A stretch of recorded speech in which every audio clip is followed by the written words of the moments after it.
Hey there, Sugarkane. So, yeah, made a ton of noise or a ton of progress on this.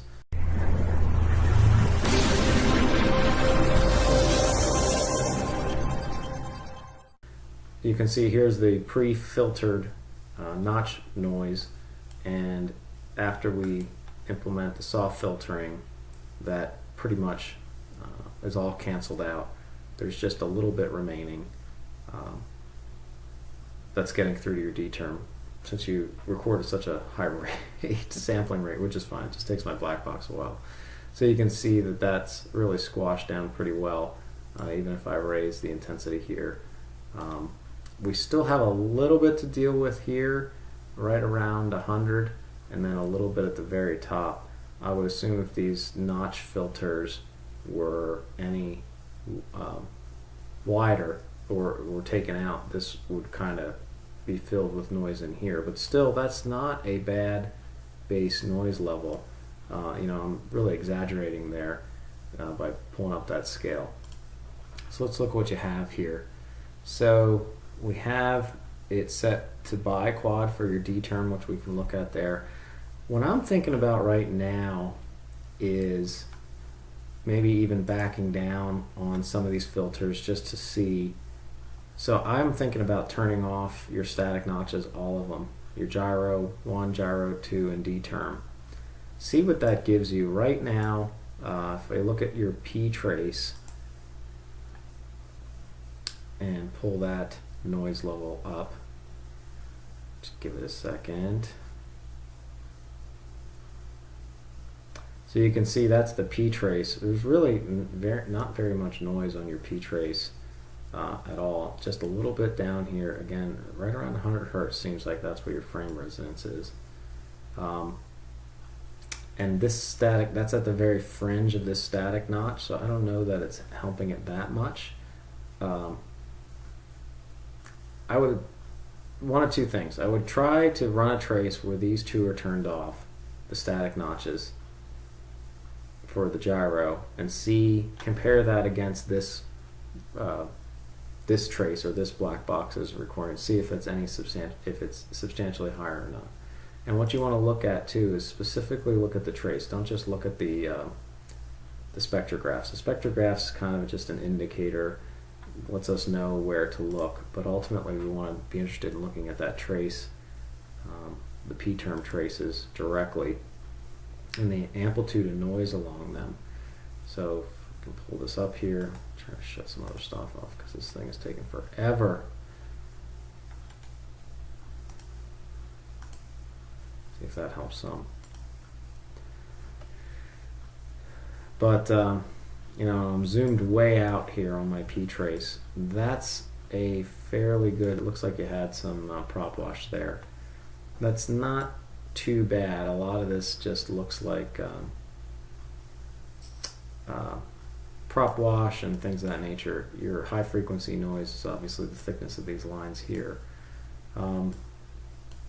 So it's looking pretty good to me in this current state. So I would turn those off and compare it against then. Your P trace, obviously, it has to deal with the gyro specifically. And then the other thing we want to look at is the D traces and keep those in mind. And that would dial back, since you've added bi-quad as your filter type for your Dterm, which has a lot more latency in it. But if we can pull off the static notches, all of them, then that kind of gets us on the path to somewhat start to help with that,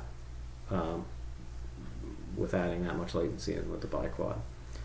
Same thing by pulling this gyro low pass filter back to 50.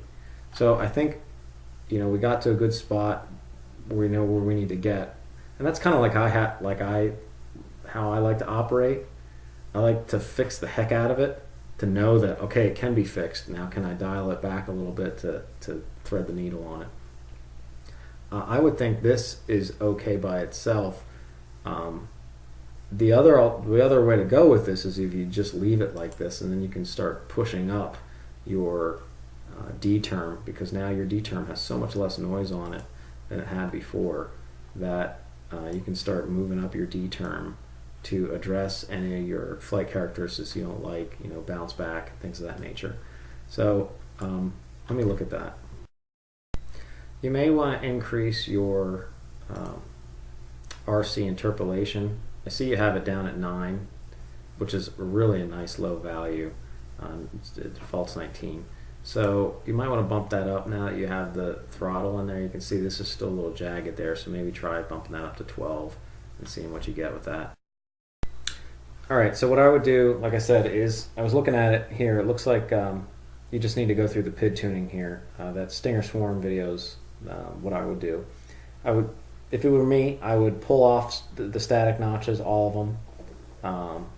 Then see how the P-term looks. If it's looking okay, then go revisit the D-term, keeping biquad the way it is, but do you keep the static notch on or off? Is there any noise that you can attack with that static notch? And don't be afraid to go attack that noise down at the 100 hertz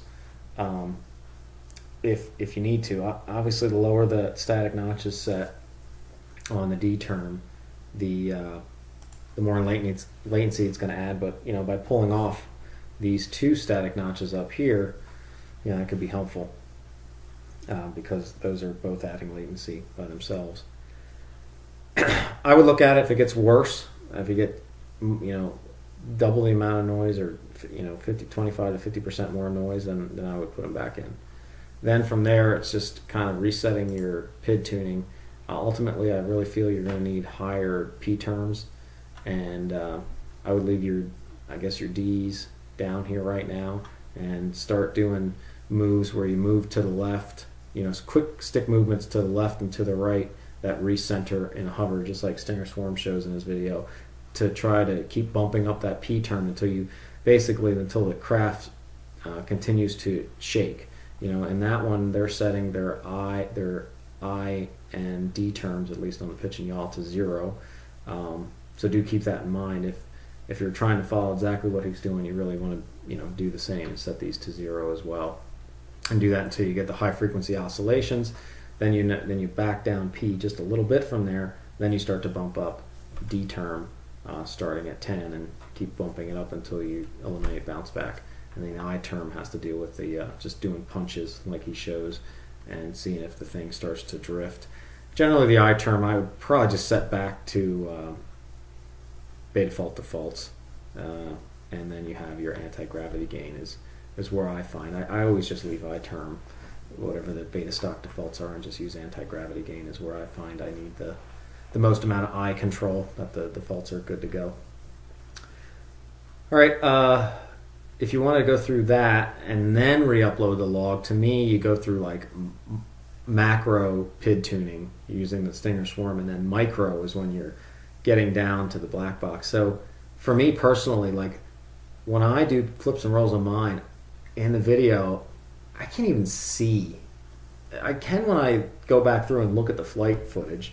I can't even see bounce back. But if you go in Blackbox, I can see a little bounce back there. So then it's kind of discretional. Sometimes I address it, sometimes I'm just like, it's good. I'm not super duper picky, but I know what I need to do if I just bump up the D term. But then, I don't know, it just gets the quad, if you want, this perfect on the edge tune where you have no bounce back whatsoever. It's like, man, if you hit a tree or whatever and anything gets out of balance, you got to be cautious about it. So, it's just, it's a give and a take. How close to the edge do you want to be? So let me know if you want to go a different direction, but that's my thoughts as of right now. Thanks. Hope this helps.